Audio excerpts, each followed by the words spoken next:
Hello everybody, today we will discuss about the susceptibility.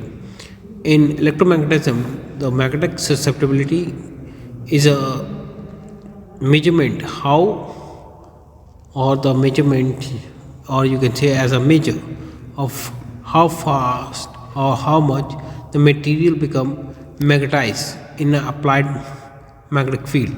It is the ratio of magnetization to the applied magnetic field.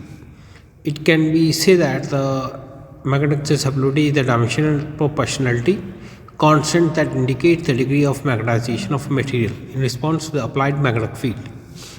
It's also caused by the interaction of electron or the nucleus external magnetic field, how the electron behave in a magnetic field.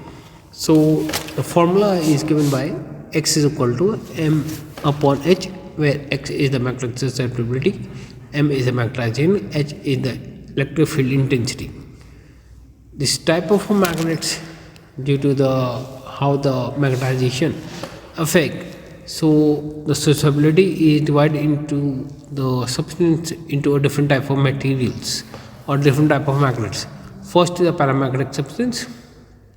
Paramagnetic substances are those which are slightly aligned when the magnetic field is applied on it. It have the susceptibility is positive and it is physically attracted to the magnetic field.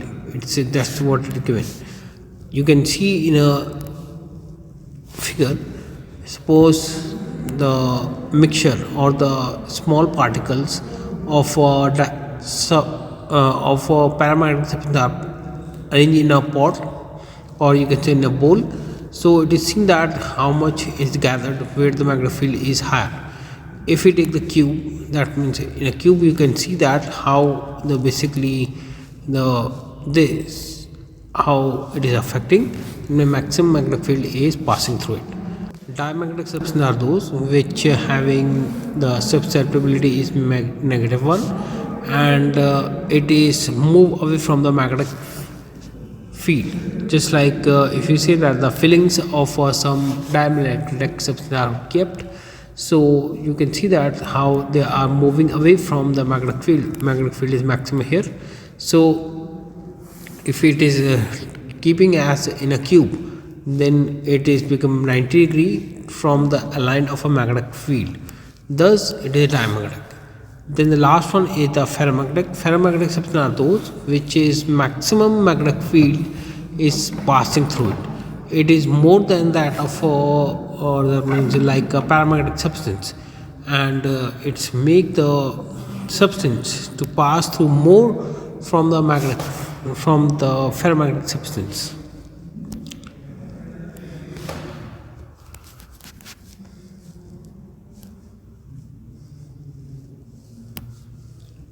आज हम paramagnetic substance के बारे में पढ़ेंगे। Paramagnetic substance क्या होते हैं, वो ये बताते हैं कोई सब्सटेंस है, कोई मटेरियल है, वो कितनी जल्दी से मैग्नेट बन जाएगा जब मैग्नेटिक फील्ड लगाने से। ये रेशियो होता है कि आपने मैग्नेटिक फील्ड लगाया और कितनी जल्दी हो गया। आप ये कह सकते हैं मैग्नेटिक ससेप्टिबिलिटी ये कांस्टेंट होता है, प्रोपोर्शनली कांस्टेंट आप ऐसे कह सकते हैं। और इसमें हम जो है इलेक्ट्रॉन या न्यूक्लियस किस तरह से अफेक्ट करते हैं उसके, तो जैसे ही मैग्नेटिक फील्ड लगाएंगे तो कैसे मटेरियल बिहेव करेगा, ये 3 तरीके से डिवाइड होता है। यहाँ अगर आप देखें मैग्नेटिक ससेप्टिबिलिटी का फॉर्मूला जो है लगता है वो लगता है x is equal to m upon h. m जो है मैग्नेटाइजेशन कितना फील्ड आपने लगाया और उसमें कितना फील्ड प्रोड्यूस हुआ, और x जो है मैग्नेटिक ससेप्टिबिलिटी है। अब इसमें मैग्नेट जो है वो कई तरह की डिपेंड करते हैं, जैसे कि जो सब्सटेंस है पैरामैग्नेटिक सब्सटेंस है, तो ये ज़्यादातर क्या करते हैं, ये जैसे ही आप जहाँ फील्ड लगाएं नॉर्थ पोल और साउथ पोल, तो ये वहाँ जा कर के क्या करेंगे, खड़े हो जाएंगे, यानी कि उसे पास करेंगे। जैसे एग्जाम्पल के तौर पर आप यहाँ देख सकते हैं, यहाँ जो है अगर क्यूब लें, क्यूबॉइड में दिखा रखा है आपको किस तरीके से मैग्नेटिक फील्ड इससे पास कर रही है, इससे इस क्यूबॉइड से, जो कि पैरामैग्नेटिक सब्सटेंस है।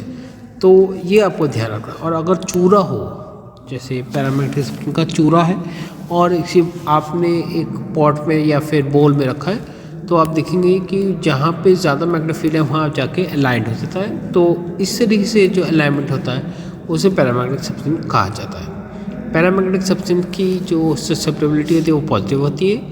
अगर आप डायमैग्नेटिक सब्सटेंस की बात करें तो डायमैग्नेटिक सब्सटेंस वो होते हैं जैसे कि डायमैग्नेटिक सब्सटेंस वो होते हैं जिसके अंदर जो ससेप्टेबिलिटी होती है नेगेटिव होती है और ये दूर भागते हैं। अगर आप डायमैग्नेटिक सब्सटेंस को किसी बोल में रख दें तो आपको नज़र आएगा कि जैसे सेंटर पे यहाँ पर अगर देखें साइड में ज़्यादा सामान मतलब चूरा आ गया डायमैग्नेटिक सब्सटेंस का और सेंटर पे कम हो गया है तो डायमैग्नेटिक सब्सटेंस दूर भागते हैं। और अगर ये चूरा हो तो और अगर ये क्यूबॉइड में होगा तो ये 90 डिग्री अलाइंड होता है, जो कि जस्ट रिवर्स है। अगर आप पैरामैग्नेटिक सब्सटेंस में देखिए, पैरामैग्नेटिक सब्सटेंस में ज़्यादा जो ढेर है वो पोल्स पे आ जाता है, जहाँ पे नॉर्थ पोल साउथ पोल है मैग्नेटाइजेशन ज़्यादा है, और क्यूबॉइड भी वहाँ से ज़्यादा मैग्नेटिक फील्ड से पास होता है, वहीं से ये अलाइंड हो जाता है, वहीं पे खड़ा हो जाता है।